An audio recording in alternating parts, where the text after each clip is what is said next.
Guys, ഞാനാണെങ്കിൽ കഴിഞ്ഞ ആഴ്ച ഗ്ലാമി ഗംഗ ലൈഫ് സ്റ്റൈൽ അല്ലെങ്കിൽ ബ്യൂട്ടി ബ്ലോഗറിന്റെ ഒരു ഇന്റർവ്യൂ കണ്ടിട്ടുണ്ടായിരുന്നു. ആർ ജെ ഗദ്ദാഫി എന്ന് പറയുന്ന ഒരു ആർ ജെയുടെ പോഡ്കാസ്റ്റ് ചാനലിലാണ് ആ ഒരു വീഡിയോ കണ്ടത്.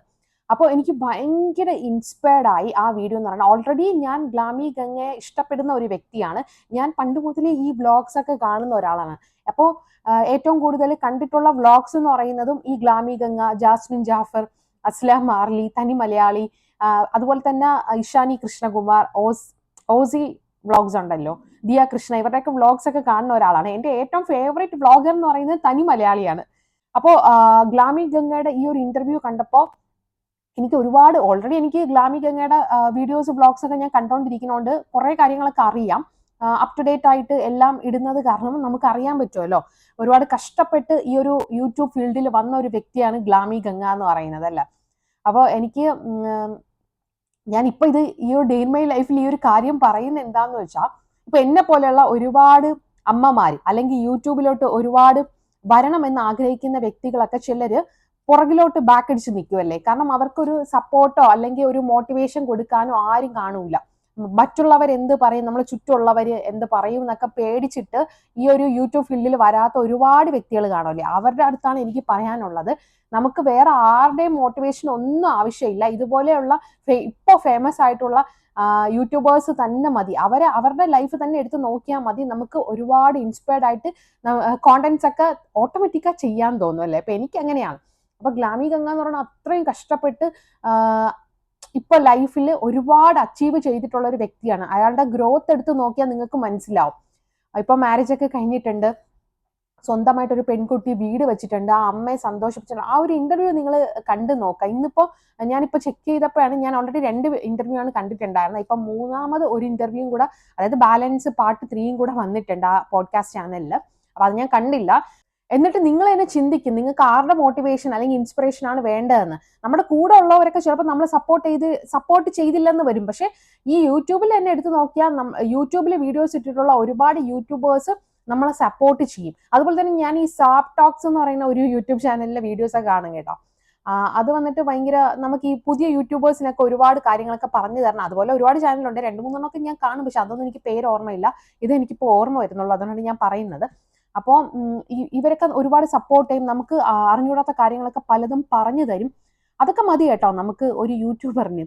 അപ്പോൾ എന്നെ പോലെ ഉമ്മമാര്, ഞാനിപ്പോ സത്യം പറഞ്ഞാൽ ഈ ഒരു വീഡിയോ ചെയ്യുന്നത് തന്നെ, യൂട്യൂബിൽ വീഡിയോസ് ചെയ്യുന്നത് എനിക്ക് സമയം ഉണ്ടായിട്ടാണോ ഞാൻ ചെയ്യുന്നത്? അല്ല, എൻ്റെ ഒരുപാട് കാര്യങ്ങൾ മാറ്റി വെച്ചിട്ടാണ് ചെയ്യുന്നത്. എനിക്കൊരു കുഞ്ഞുണ്ട്, ഞാനൊരു ഉമ്മയാണ്, വീട്ടിൽ ഒരുപാട് കാര്യങ്ങളുണ്ട്, ജോലി. ഇതൊക്കെ ചിലപ്പോൾ ഞാൻ വീഡിയോ ചെയ്യുന്നത് പോലെ എൻ്റെ കുഞ്ഞ് ഉറങ്ങുമ്പോഴായിരിക്കും, അല്ലെങ്കിൽ രാത്രി ഉറക്കം കുറച്ചിട്ടായിരിക്കും ഞാൻ എൻ്റെ ഈ കോണ്ടന്റ് ക്രിയേഷൻ ചെയ്യുന്നത്. അങ്ങനെയൊക്കെ ഒരുപാട് കഷ്ടപ്പാട്, സ്ട്രഗിൾസ് ഉണ്ട്. അത് എല്ലാവർക്കും സ്ട്രഗിൾസ് ഉണ്ടല്ലോ. എല്ലാവരും കഷ്ടപ്പെട്ട് തന്നെയാണ് ഏത് ജോലിയും ചെയ്യുന്നത്. അപ്പോൾ ഈ കഷ്ടപ്പാടിനൊക്കെ ഒരു ഫലം എന്തായാലും ഉറപ്പായിട്ടും ഉണ്ടാവും. നമ്മളും ഇതുപോലെ പ്രശസ്തയായിട്ടുള്ള യൂട്യൂബറായിട്ട് നാളെ മാറിയേക്കാം. ഇപ്പൊ ഞാൻ തന്നെ ഈ ഒരു കാര്യം പറയുന്നത് ചിലപ്പോ പറയുമ്പോൾ കേൾക്കുന്ന ഒരാൾക്കെങ്കിലും ചിലപ്പോൾ ഇൻസ്പിറേഷൻ തോന്നിയെന്ന് വരാം. അതുകൊണ്ടാണ് ഞാൻ പറയുന്നത്. ഓക്കെ, അതാണ് ഈ ഡേ ഇൻ മൈ ലൈഫിൽ വന്ന് ഞാൻ ആദ്യം തന്നെ പറയുന്നത്. ഇന്നൊരു മോട്ടിവേഷൻ തന്നിട്ടാവാന്ന് വിചാരിച്ചു ഇന്നത്തെ video. Evening day in my life അല്ല, ഈവനിങ് ഡേ ഇൻ മൈ ലൈഫിൽ. അപ്പൊ നിങ്ങൾ ആരും മടിച്ചിരിക്കരുത്. നമ്മളൊരു ഉമ്മയാണ്, നമുക്ക് സമയമില്ല എന്നൊക്കെ പറഞ്ഞ് തോന്നുന്നല്ല, അതാണ് സത്യം. ഞാനൊക്കെ ചില ജോലികൾ ചെയ്യ പോലും ഇല്ല, കാരണം മാറ്റി വെക്കും. ചിലതൊക്കെ കണ്ടില്ലെന്ന് നടിക്കേണ്ടി വരും. നമുക്ക് അതായത് വീട്ടിലെ ജോലി മാത്രം നോക്കിക്കൊണ്ടിരുന്നാൽ പിന്നെ ഒന്നും നടക്കൂല. ഈ ഒരു കോണ്ടന്റ് ക്രിയേഷൻ വന്നതിൽ ഫിനാൻഷ്യലി ഇൻഡിപെൻഡന്റ് ആവണം എന്നൊക്കെ ചിന്തിക്കുന്നവർ ചില കാര്യങ്ങളൊക്കെ കണ്ടില്ല എന്ന് നടിച്ചിട്ട് നമുക്ക് പിന്നെ സമയം കണ്ടെത്തി അതൊക്കെ ചെയ്യാം, മാറ്റി വെക്കാം. കോണ്ടന്റ് ക്രിയേഷന് വേണ്ടി ഒരു മണിക്കൂർ അല്ലെങ്കിൽ അരമണിക്കൂർ നിങ്ങൾക്ക് മാറ്റി വെക്കാവുന്നതേ ഉള്ളൂ കേട്ടോ. അപ്പം മടിച്ചു നിൽക്കുന്നവരൊക്കെ ഈ ഒരു ഫീൽഡിൽ വരിക. ബോറടിച്ചെന്ന് തോന്നണല്ലേ ഞാൻ ഈ ഒരു മോട്ടിവേഷൻ തന്നപ്പോൾ. അപ്പം എന്തായാലും നമുക്കിനി വീഡിയോയിലോട്ട് പോവാം. രക്ഷപ്പെട്ടല്ലേ, ഫൈനലി എൻ്റെ മോട്ടിവേഷൻ ക്ലാസ് ഒക്കെ കഴിഞ്ഞിട്ടുണ്ട്. അപ്പോൾ ഞാനാണെങ്കിൽ ഈവനിങ് കുറച്ച് നേരം ഒന്ന് ടി വിയിൽ പാട്ട് കേൾക്കാമെന്നും പറഞ്ഞ് ടി വി ഒക്കെ ഇടുന്നുണ്ട്. ആ സമയം എമ്രു ആണെങ്കിൽ ഭയങ്കര ഒളിച്ച് കളിയും, പിന്നെ പാട്ടിടുമ്പോൾ ഇപ്പോൾ ഭയങ്കര ഡാൻസ് കളിയാണ്. അതുകൊണ്ട് പാട്ട് കേൾക്കുമ്പോൾ അത് ഓടി വരെയാണ് ടി വിയുടെ അടുത്ത് ഡാൻസ് കളിക്കാൻ വേണ്ടിയിട്ട്. അവൻ്റെ സ്റ്റെപ്പാണ് രസം. അതായത് ഇതാണ് ഇങ്ങനെ കാലിൽ സ്പ്രിങ് വെച്ച പോലെ കിടന്ന് ചാടും കേട്ടോ. ഇതാണ് അവൻ്റെ ഡാൻസ് കളിക്കുന്ന സ്റ്റെപ്പ്. കുറച്ച് തുണികളൊക്കെ ഉണങ്ങാൻ വേണ്ടി ഞാൻ ഇങ്ങനെ സോഫയിൽ വിരിച്ചിട്ടിട്ടുണ്ട്. നല്ല വെയിലടിക്കുന്നുണ്ടായിരുന്നു, അപ്പോൾ ഉച്ചയ്ക്ക് എടുത്തിട്ടതാണ്. കുറേയൊക്കെ മടക്കിയൊക്കെ വെച്ചിട്ടുണ്ട്, ആ ജോലിയൊക്കെ തീർത്തിട്ടുണ്ടായിരുന്നു. കുറച്ച് പിന്നെ ഇനിയും ഉണങ്ങാനുള്ളത് കാരണം പിന്നെ അങ്ങനെ ഇട്ടിരുന്നു. അപ്പോൾ എമ്രു ഭയങ്കര ഹാപ്പിയാണ്. എമ്രുവിൻ്റെ കൂടെ ഞാൻ നിന്ന് ഡാൻസ് കളിക്കും. നടക്കുന്ന കണ്ടില്ലേ, കാല് പൊക്കി പൊക്കിയാണ് ഇപ്പം നടക്കാറ്. ചില സമയം ഇങ്ങനെയൊക്കെ പല വിത്തുകളും അവൻ കാണിക്കും.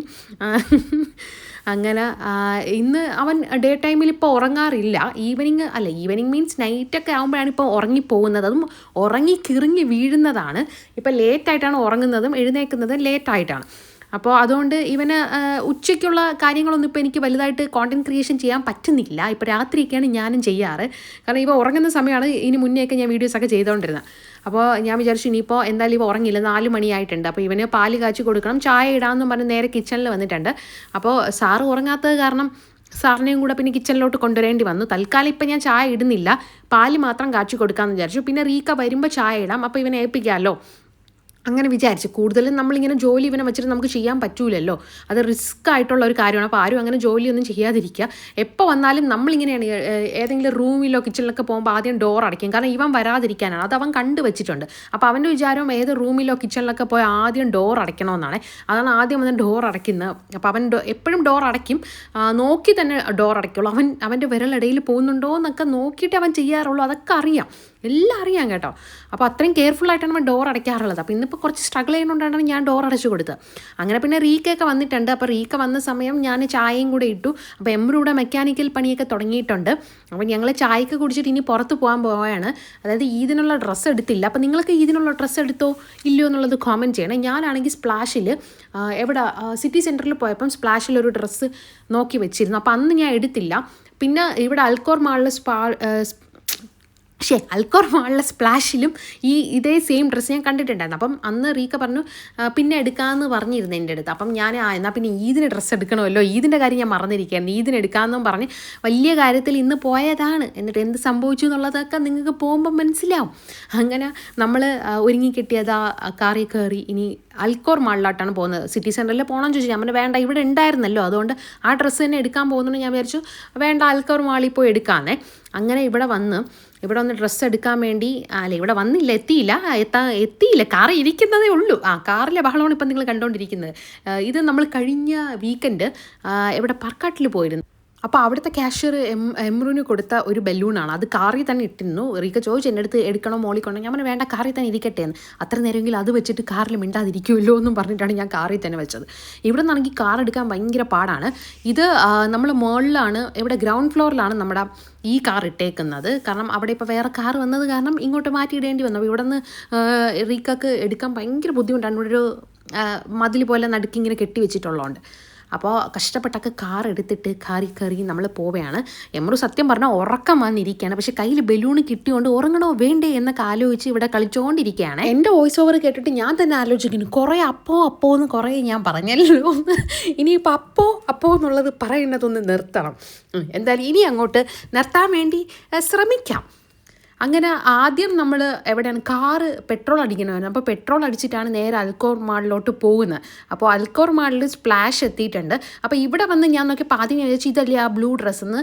ബ്ലൂ കളറായിരുന്നു ഞാൻ പറഞ്ഞില്ലേ, പക്ഷേ അല്ല, എനിക്ക് ആ ഡ്രസ്സ് കിട്ടിയില്ല. ഞാൻ അവിടെ ചോദിച്ചപ്പോഴും അവർ പറഞ്ഞു അവിടെ ഉള്ള ഡ്രസ്സേ ഉള്ളൂ, മേ ബി എനിക്ക് തോന്നുന്നു ആ ഡ്രസ്സ് തീർന്നു കാണും കേട്ടോ. അങ്ങനെ ഞങ്ങൾ അടുത്ത ഷോപ്പിൽ വന്നിട്ടുണ്ട്. ഇവിടെ നല്ല ഓഫർ ഉണ്ടായിരുന്നു. ഏതാണ് ഷോപ്പ് എന്നുള്ളത് പറയാം. ബവേലി ഹിൽസിലാണ് വന്നിട്ടുള്ളത്. അപ്പോൾ ഈ ഒരു ഡ്രസ്സ് എനിക്ക് ഇഷ്ടപ്പെട്ടു. ഞാൻ തന്നെയാണ് പറഞ്ഞത് ഈ ബ്ലാക്ക് കൊള്ളാമെന്ന്. അപ്പോൾ റീക്കാക്ക് നല്ല ഇഷ്ടപ്പെട്ടു. ഞാൻ എടുക്കേണ്ടതാണ് വിചാരിച്ചത്. റീക്കാക്ക് ഇഷ്ടപ്പെട്ടുകൊണ്ട് പിന്നെ ഞാൻ എടുത്തു. പിന്നെ ഇവിടെ എമ്രു വന്നത് അലുമ്പ് തുടങ്ങിയിട്ടുണ്ട്. ബാഗൊക്കെ നല്ല ഓഫറിലുണ്ട്. അപ്പം ഇത്രയും ബ്രാൻഡഡ് ആയിട്ടുള്ള ഒരു ഷോപ്പിൽ ഭയങ്കര റേറ്റ് ആയിരിക്കും, അറിയാമല്ലോ. അപ്പോൾ അത് ഓഫറിൽ നല്ല റേറ്റിലാണ് ഇവർ കൊടുക്കുന്നത്. അതുകൊണ്ട് അൽക്കോർ മാളിൽ വരുന്നവരൊക്കെ ബവേലി ഹിൽസിലോട്ട് ഓടിക്കോ, നല്ല ബാഗും ഡ്രസ്സും ഒക്കെ കിട്ടുവേ. അങ്ങനെ ഇവിടെ നിന്ന് ഷോപ്പിംഗ് ഒക്കെ കഴിഞ്ഞിട്ട് ഇനി എമ്രുവിനെ ഫണ്ടിയൂറയിൽ കൊണ്ടുപോകണം. അവിടെ കുറച്ച് നേരം കളിക്കട്ടെ. നമ്മളാണെങ്കിൽ കാർഡ് എടുത്തിട്ടുണ്ടായിരുന്നു. കഴിഞ്ഞ തവണ വന്നപ്പം കാർഡ് എടുത്തു. അങ്ങനെ കുറച്ച് നേരം ഇവിടെ എല്ലാ ഗെയിംസിലൊക്കെ ഇരുത്താമെന്ന് വിചാരിച്ചു. പക്ഷേ ഇവന് ഭയങ്കര പേടിയാണ്. ഇതിൽ കാർഡിട്ട് ഇതിങ്ങനെ അങ്ങോട്ടും ഇങ്ങോട്ടൊക്കെ ആടുമ്പം ഭയങ്കര പേടിയേ. അപ്പോൾ ആദ്യമേ എനിക്കറിയാം, കഴിഞ്ഞ തവണ ഇതുപോലെ തന്നെ ആ ചുവപ്പ് കാറാണ് അവന് ഭയങ്കര ഇഷ്ടമാണ്, റെഡ് കളറിലെ കാർ. അതും ഇതുപോലെ തന്നെ അങ്ങോട്ടും ഇങ്ങോട്ടൊക്കെ ആടിയപ്പോൾ പേടിച്ച് മാറി. അപ്പോഴേ ഞാൻ പറഞ്ഞു റീക്കാവ് ഇരിക്കൂല, അവന് പേടിയായിട്ട് തിരിച്ച് വരുന്നത്, ആ പേടിയായി എഴുന്നേൽക്കുന്നുണ്ട്. പിന്നെ ഈ ഒരു കാറിൽ ഞാൻ കഴിഞ്ഞ തവണ കളിച്ചായിരുന്നു. അപ്പോൾ ഞാൻ റീക്ക ഇതിലവൻ ഇരിക്കുന്നുണ്ട്. ഇത് പിന്നെ ആടുന്നില്ലല്ലോ, നമ്മൾ ജസ്റ്റ് ഇങ്ങനെ ഓടിച്ചാൽ മതിയല്ലോ. ഇതിപ്പോൾ ഓടിക്കുന്നില്ല, ഞാൻ എന്നിട്ട് ഓടിക്കാമെന്ന് വിചാരിച്ചു. അവൻ ചുമ്മാ വെറുതെ അവിടെ ഇരുന്ന് കഴിഞ്ഞ തവണ ഞാൻ ഓടിച്ചപ്പോൾ ഇവനാണ് ഫുൾ കൺട്രോളായിരുന്നത്. അപ്പം ഞാൻ വിചാരിച്ചു ഇവൻ കാരണം എനിക്ക് ഓടിക്കാൻ പറ്റാത്തത്. പക്ഷേ അല്ല, പിന്നെയാണ് ഞാൻ സത്യം മനസ്സിലാക്കിയത്. കാർഡിട്ട് സ്വന്തമായിട്ട് കളിച്ചപ്പോൾ ഭയങ്കര പാടാണ് കേട്ടോ ഓടിക്കാൻ വേണ്ടിയിട്ട്. ഞാൻ വലത്തോട്ട് പിടിക്കുമ്പോൾ കാർ ഇടത്തോട്ട് പോകുന്നു, ഞാൻ ഇടത്തോട്ട് പിടിക്കുമ്പോൾ കാർ വലത്തോട്ട് പോകുന്നു. അതായിരുന്നു അവസ്ഥ. റീക്കാണെങ്കിൽ ഈ കാർ ഓടിക്കാൻ അറിഞ്ഞൂടെയെന്ന് എന്നെ കളിയാക്കി. ഞാനാണെങ്കിൽ വന്ന് ഓടിച്ച് നോക്കുക, അപ്പോൾ അറിയാം ഭയങ്കര കഷ്ടപ്പാടെന്നൊക്കെയാണ് ഞാൻ പറഞ്ഞുകൊണ്ടിരിക്കുന്നത്. അങ്ങനെ കുറേ നേരം ഇവിടെ നിന്ന് കളിച്ച ഈ ഒരു ഫയറിൻ്റെ ഗെയിം ഇത് വന്നിട്ട് ഇങ്ങനെ രക്ഷിക്കുന്നതാണേ. അപ്പോൾ ഇതിൽ വന്നിട്ട് ഇവന് ഇഷ്ടപ്പെട്ട് കളിക്കാൻ വേണ്ടി അവൻ കുറച്ച് നേരമൊക്കെ കളിച്ചു. ഇത് പക്ഷേ നല്ലപോലെ മൂവ് ചെയ്യുന്നുണ്ടായിരുന്നു, എന്നാലും പേടിയില്ലാതിരുന്നു. അത് കഴിഞ്ഞ് നമ്മൾ കുറച്ച് ഗ്രോസറി ഷോപ്പിംഗ് ഉണ്ടായിരുന്നു ലുലുവിന്ന്. അങ്ങനെ സാധനങ്ങൾ മേടിച്ചിട്ട് നേരെ വീട്ടിലോട്ട് വന്നപ്പം കാറിൽ ഇരുന്ന് തന്നെ അവൻ ഉറങ്ങി. അപ്പോൾ ഇനിയിപ്പോൾ ഞാൻ വിചാരിച്ചു ഡിന്നർ ഉണ്ടാക്കണം.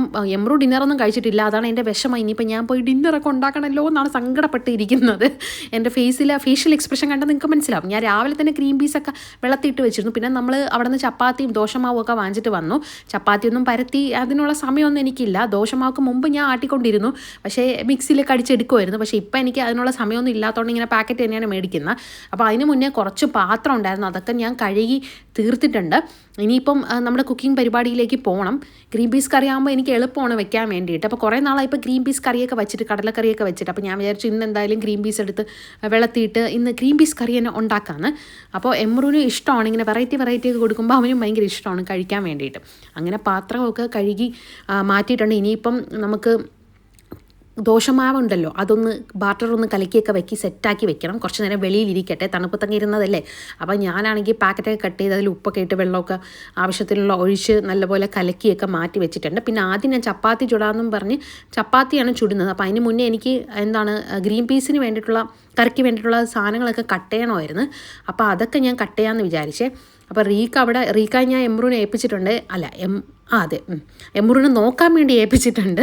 അപ്പോൾ റീക്ക അവിടെ TV ഒക്കെ കണ്ടുകൊണ്ടിരിക്കണം. അതിൻ്റെ ഇടയിൽ അവനെ ശ്രദ്ധിച്ചോളാം. ഞാനിവിടെ കിച്ചണിൽ കയറി പരിപാടിയൊക്കെ സ്റ്റാർട്ട് ചെയ്തിട്ടുണ്ട്. കുറച്ച് ഉള്ളിയും തക്കാളിയും അതുപോലെ തന്നെ പച്ചമുളകും. അപ്പോൾ അതിൻ്റെ റെസിപ്പി ഞാൻ ചെറുതായിട്ടൊന്ന് കാണിച്ചു തരാം. വളരെ ഭയങ്കര സംഭവമായിട്ടുള്ള റെസിപ്പിയൊന്നും അല്ല, എനിക്ക് ഈസി ആയിട്ട് വെക്കാൻ പറ്റുന്നതുകൊണ്ട് ഞാനത് ഉണ്ടാക്കുന്നതാണ്. കുക്കറിലാകുമ്പോൾ എനിക്ക് കുറച്ചും കൂടി ഈസി ആയിട്ട് വെക്കാമല്ലോ.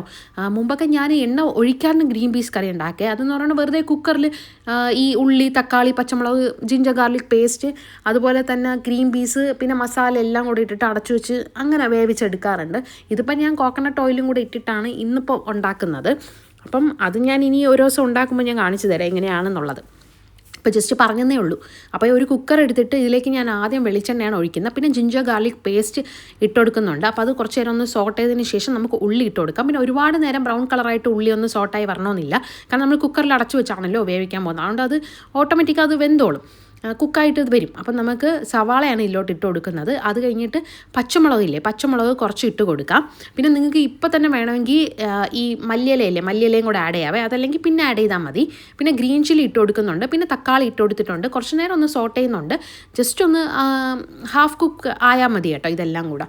അങ്ങനെ ഹാഫ് കുക്ക് ആയതിന് ശേഷം നമുക്ക് ഇതിലോട്ട് ഗ്രീൻ പീസാണ് ഇട്ട് കൊടുക്കേണ്ടത്. അപ്പോൾ ഗ്രീൻ പീസ് ഇടുന്നതിന് മുന്നേ നമുക്ക് കുറച്ച് മസാല ആഡ് ചെയ്യാം. നിങ്ങൾക്ക് വേണമെങ്കിൽ മസാല പിന്നീട് ഇതെല്ലാം കൂടെ മഞ്ഞപ്പൊടി മാത്രം ഇട്ടൊന്ന് അടച്ച് വെച്ച് ഗ്രീൻ പീസ് ഇട്ട് അടച്ച് വേവിച്ചതിന് ശേഷം പിന്നെ കുക്കായി വന്നതിന് ശേഷം ഓപ്പൺ ചെയ്തിട്ട് മസാല ഇടാം. അപ്പം ഞാൻ അങ്ങനെയല്ല ചെയ്യുന്നത്. പിന്നെ അത് ടൈം വേസ്റ്റാണ്. എനിക്ക് ടൈം വേസ്റ്റ് എന്ന് തോന്നിയുകൊണ്ട് ഞാൻ മസാലയും കൂടെ ഇട്ടിട്ടാണ് ഗ്രീൻ പീസ് ഇട്ട് മസാലയുടെ പച്ച മണമൊക്കെ പോയതിനു ശേഷം ഗ്രീൻ പീസ് ഇട്ട് അടച്ചു വെച്ച് വേവിക്കുന്നത്. അപ്പോൾ ഇതിൽ ഞാൻ ഉപയോഗിച്ചിരിക്കുന്ന മസാല എന്ന് പറയുന്നത് ഗരം മസാല, മഞ്ഞപ്പൊടി, മുളക് പൊടി, പെരിഞ്ചീരകം, മല്ലിപ്പൊടി. പെരിഞ്ചീരകം കുറച്ച് മതി, മല്ലിപ്പൊടി കുറച്ച് അധികം ഇടണേ. പിന്നെ ഗരം മസാലയും കുറച്ച് കൂടുതൽ ഇട്ടോ, അപ്പം ആ ടേസ്റ്റ് വരും. എനിക്ക് ഭയങ്കര ഇഷ്ടമാണ് ഗരം മസാലയുടെ ഫ്ലേവർ വരുന്നത്, അതുകൊണ്ടാണ് ഞാൻ കുറച്ച് കൂടുതൽ ഇടുന്നത്. അപ്പോൾ ഗ്രീൻ പീസൊക്കെ ഇട്ട് ഇനി വെള്ളം ചൂടായി വരാറായപ്പോഴത്തേക്ക് ഞാൻ കുക്കറൊക്കെ അടച്ച് വെക്കുന്നുണ്ട്. ഇനി അത് അവിടെ ഇരുന്ന് കുക്കായിക്കോളും. അപ്പം എൻ്റെ പണി കഴിഞ്ഞു, അതായത് കറി ഉണ്ടാക്കുന്ന പണി സക്സസ് ആയി എന്നാണ് ഞാൻ പറഞ്ഞത് തംസപ്പിലൂടെ. അപ്പോൾ ഇനി നമുക്ക് ചപ്പാത്തി ചൂടാക്കിയെടുക്കാം, കുക്ക് ചെയ്തെടുക്കാം. അപ്പോൾ ചപ്പാത്തി ആദ്യം ഇട്ടപ്പോൾ തന്നെ ഫ്ലോപ്പായി കേട്ടോ, ഒന്ന് ചരിഞ്ഞു പോയി. ഞാൻ വലിയ കാര്യത്തിലൊന്ന് വീഡിയോ ഒക്കെ എടുക്കാമെന്ന് പറഞ്ഞ് സ്റ്റൈലായിട്ട് ചപ്പാത്തി ഇട്ടതാണ്. പക്ഷേ ചപ്പാത്തി ഭാഗ്യത്തിന് ആ കല്ലിൽ നിന്ന് പുറത്ത് വീണില്ല.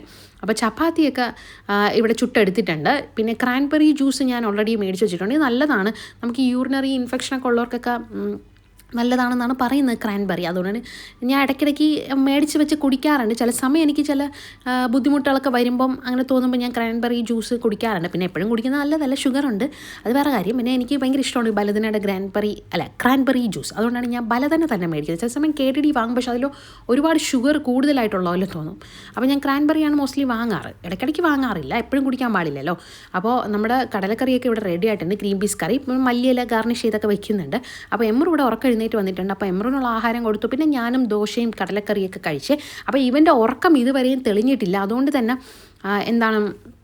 ഇവനാണെങ്കിൽ ഭയങ്കര മൂഡ് ഓഫ് ആയിരുന്നു. റീകാർഡ് എടുത്ത് ഇരിക്കുന്നേ ഇല്ല. ഞാൻ കഴിച്ചുകൊണ്ടിരുന്നപ്പോൾ എൻ്റെ അടുത്ത് വന്ന്, പിന്നെ ഞാൻ മടിയിലിരുത്തിയപ്പം കുറച്ച് ദോശ ഇങ്ങനെ എൻ്റെ അടുത്ത് ചോദിച്ചെന്നല്ല, എൻ്റെ ചോദിക്കാതെ എൻ്റെ പ്ലേറ്റിൽ നിന്ന് എടുത്ത് അങ്ങ് കഴിക്കുകയാണ്.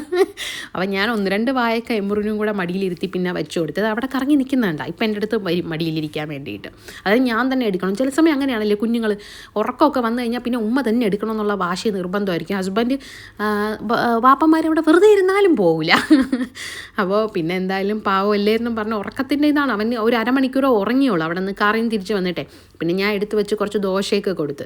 അപ്പോൾ ഗൈസ്, നിങ്ങൾക്ക് ഈ ഒരു ഈവനിങ് വ്ളോഗ് ഇഷ്ടപ്പെട്ടാൽ നിങ്ങൾ ലൈക്ക് ചെയ്യണം. അതുപോലെ തന്നെ നിങ്ങളുടെ വിലപ്പെട്ട കമൻറ്റ്സ് ഒക്കെ അറിയിക്കണേ. പിന്നെ നിങ്ങളുടെ ഫേവറേറ്റ് വ്ളോഗർ ആരാണെന്നും കൂടെ കോമൻറ്റ് ചെയ്യണം കേട്ടോ. എൻ്റെ ഫേവറേറ്റ് വ്ളോഗറിനെ ഞാൻ ഓൾറെഡി മെൻഷൻ ചെയ്തിരുന്നു. അപ്പോൾ നിങ്ങളും ഒന്ന് മെൻഷൻ ചെയ്തേക്ക് ആരെങ്കിലും ഫേവറേറ്റ് വ്ളോഗറൊക്കെ ഉണ്ടോ എന്ന്. പിന്നെ എൻ്റെ വീഡിയോസൊക്കെ ഇഷ്ടമാണോ ഇല്ല എന്നൊക്കെ കോമൻറ്റ് ചെയ്യൂ.